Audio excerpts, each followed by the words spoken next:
Hi, I'm Larry Puckett, the DCC guy.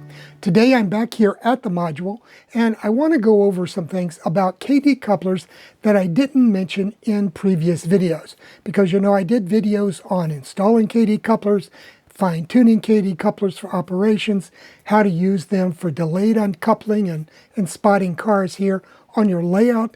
And there is one little thing that I need to go over with you and show you how you can make your KDs work so much better. So let's go ahead and get started. Hit that little red subscribe button, and when the little bell comes up, click on it and click all. Thanks now.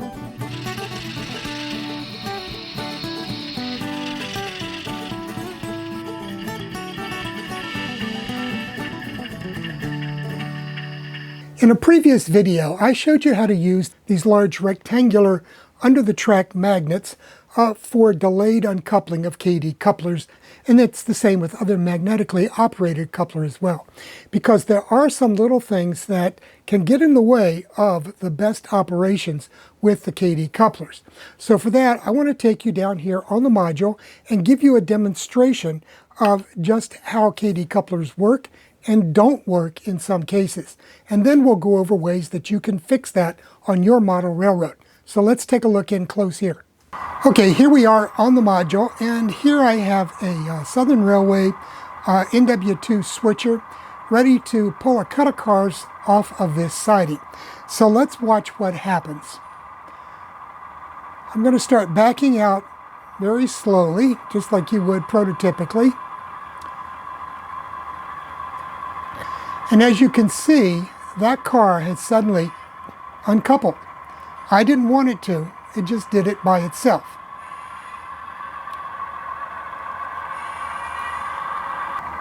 Okay, I'm going to back it out again, and we'll see if we can get it out of here without dropping it this time.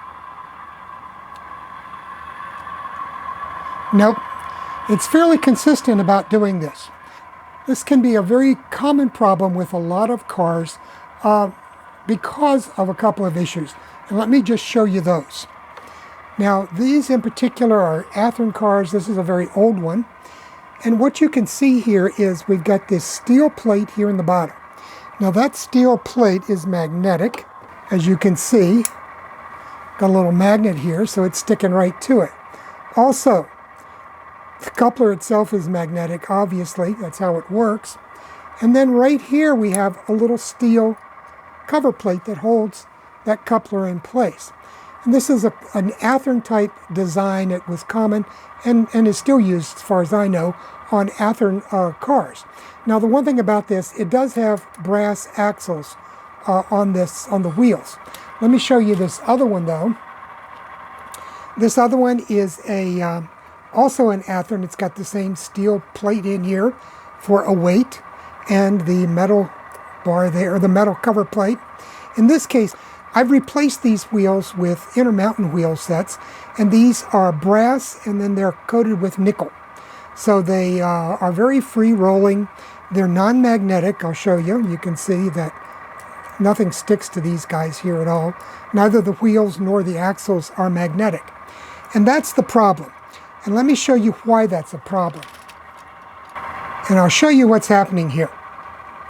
Now, I'm going to pull this across the, and right here, by the way, this is the center point of that magnet.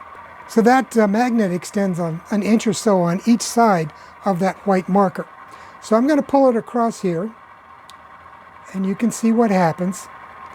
It disconnected again, but watch this. See how it pulls itself in over the magnet? That's because of that steel plate underneath of there. It is magnetically attracting the car and pulling that car forward. Now, the way that KD couplers work, as you might remember I told you previously, there's a little clip on the end of that knuckle on the coupler. And the two clips opposing each other engage slightly, and as long as there's a little bit of tension on the cars as they go across the magnet, they will not uncouple. However, if for any reason there develops any slack between the cars, then they will uncouple.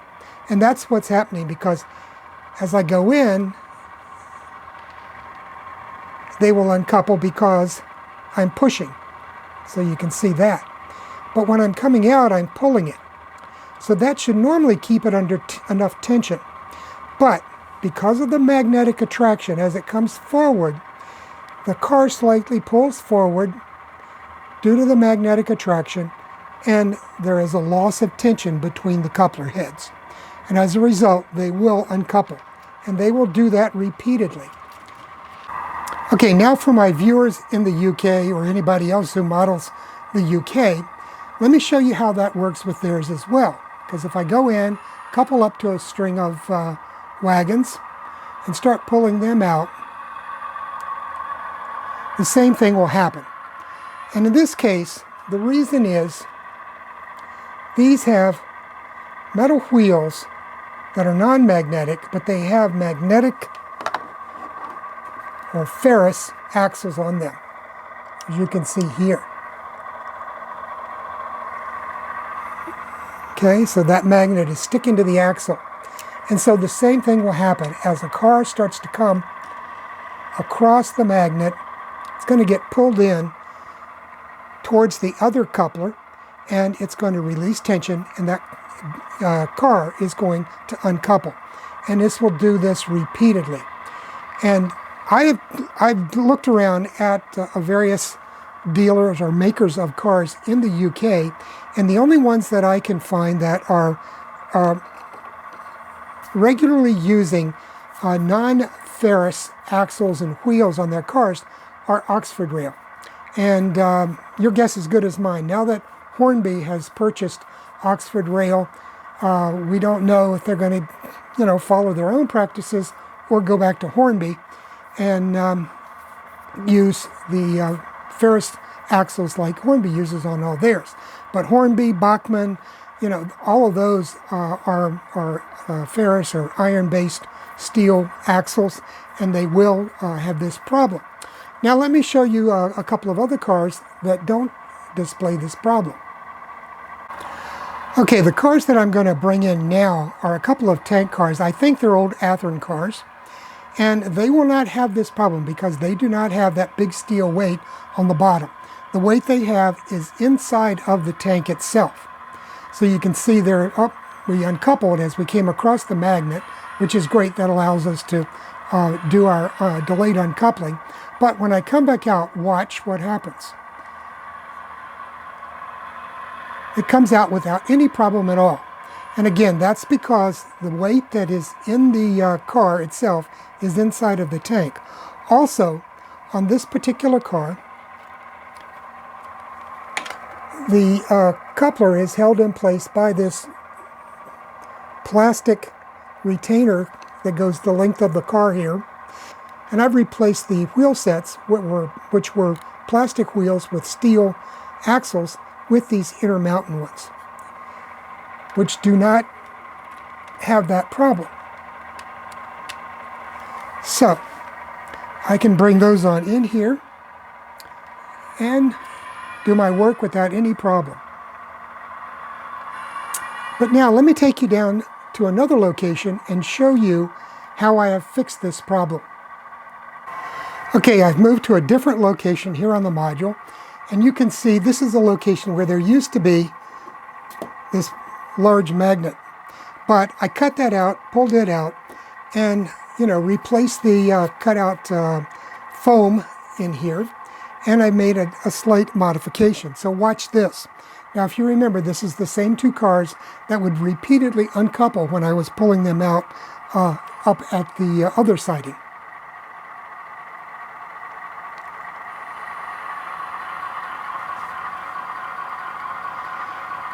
Comes out of there without any problem whatsoever.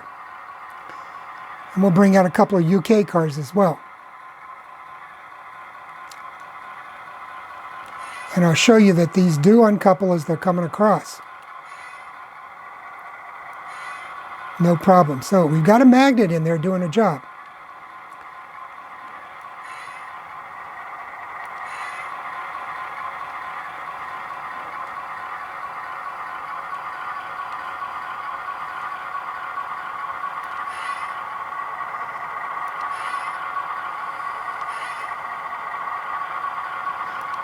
And now we can just push the other cars back. So what's the difference? What have I done here that allows this to happen? Because if you watch, that coupler is being pulled to the side. There is a magnet in there. So let me show you what I've got here. Okay, so what are these? These are very small. I think they're about 0.25 inches in diameter, something like that. This one here is about ½ an inch long. This one here is just a small disc about the size of a hearing aid magnet or a watch magnet. This one is a rectangular magnet. And this one back here is like this one, only it's much thicker. And these are neodymium magnets, which are very, very strong. So what I've done is I just took and put this replacement block of styrofoam here in place of that magnet.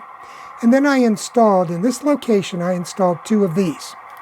So simply all I did was drill a hole. Now one thing I will tell you, the magnets have to be placed centered under each rail. And that allows the trip pins on the couplers to be pulled to the side and disengage. And all 4 of these magnets, I tested 6 different magnets of this neodymium type, and only these 4 performed well and reproducibly. So I will include, and of course you know where I got these, allelectronics.com.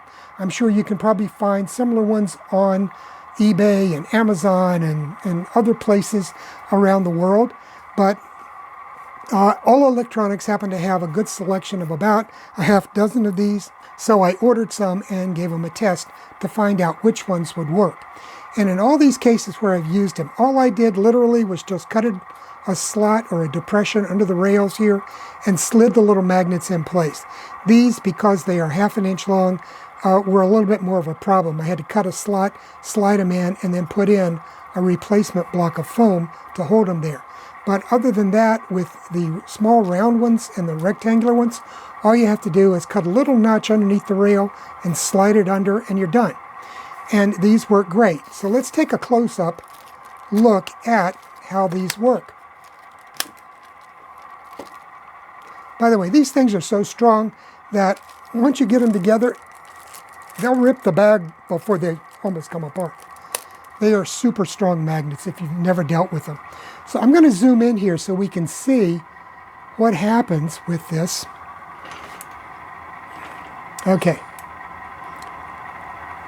So you can see right under there, the top of the magnet there, and then there's one right under the rail here.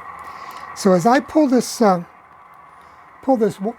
car in, you can watch the trip pins on the couplers, and you'll see that it's going to shift towards the camera because of the magnetic field there.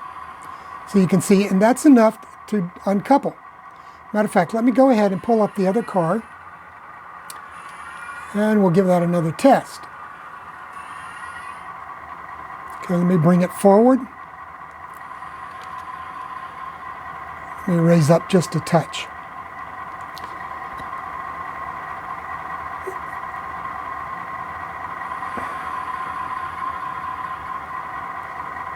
Now I'm going to release a little tension, and you can see the couplers pop apart, just like they're supposed to.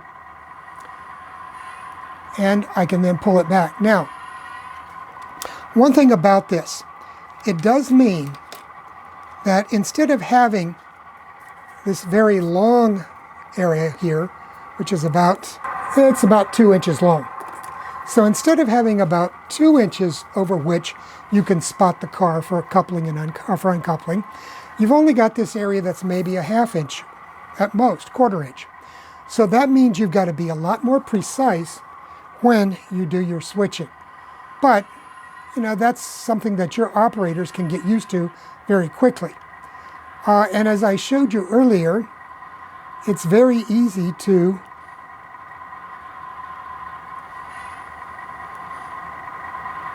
spot a car if you're working very slow and you have very good equipment and your couplers are all tuned up, finely adjusted for operation.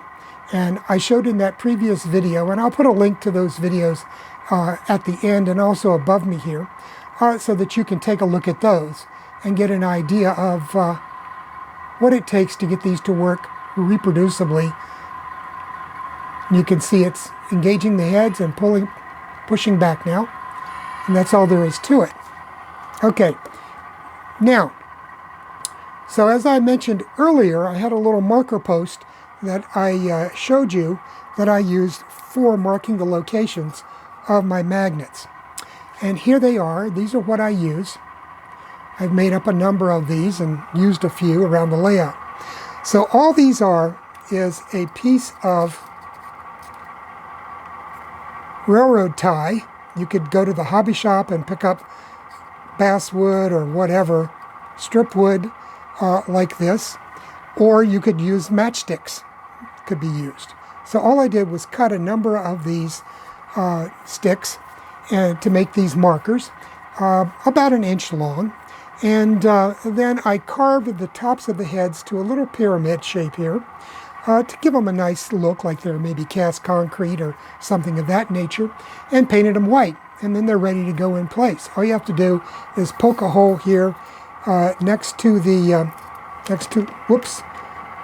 track here, and you've got a marker. And your crews will know from then on that that is where the magnet is located. And they'll know exactly where to stop and spot a car. So if you take a look at photos from your favorite prototypes, I'm sure you'll find that the railroad used some markers like this at various locations alongside the track. So it's, very easy to justify using something like this. And it's just a matter of your crews becoming used to stopping on a dime, as it were. Although with these neodymium magnets, they have such strength that when you come up to them, if you watch, it's going to uncouple.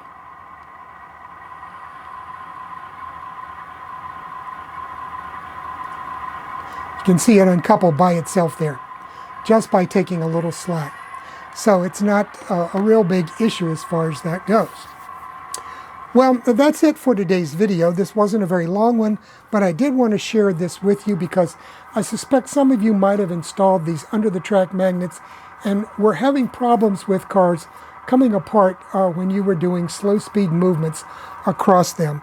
And, the other option, of course, is to use the electromagnets like I installed elsewhere here on the modules, but that can get kind of expensive, whereas these are even much cheaper. They're, a quarter each maybe.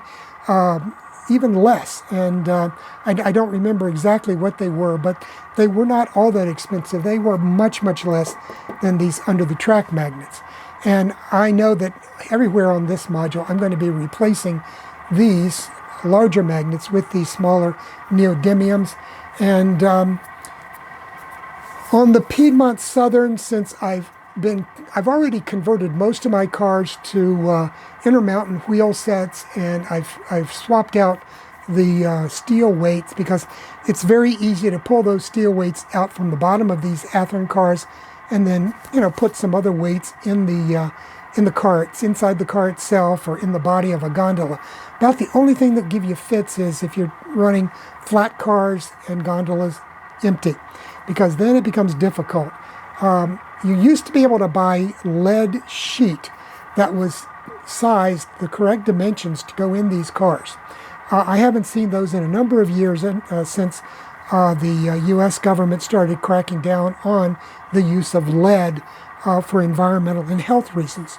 So I don't know that those lead sheets are available anymore, and typically what people are using now are various other heavyweight materials to go into to loads. Well, that's about it for today's video. I hope that gives you some ideas for how you can overcome this problem with the steel wheels and axles on many cars, and also the under the car weights, like on these older Athearn cars, which do tend to contribute to this problem a lot. So these are some old ones that I need to go ahead and pull out of there, because, to be honest with you, I have not done all of my gondolas yet, and this boxcar also needs to be converted and have the weight replaced with something inside that's not going to be magnetically attractive. So that's it for today. You guys have a great weekend. I've got a couple of special videos coming up next week. People have asked me about signals, so we're going to start attacking signals with 2 videos on Monday and Friday of next week, showing you one type of signal and a special circuit that you can use for detecting cars on your layout. So come on back next week for that series of videos on signals.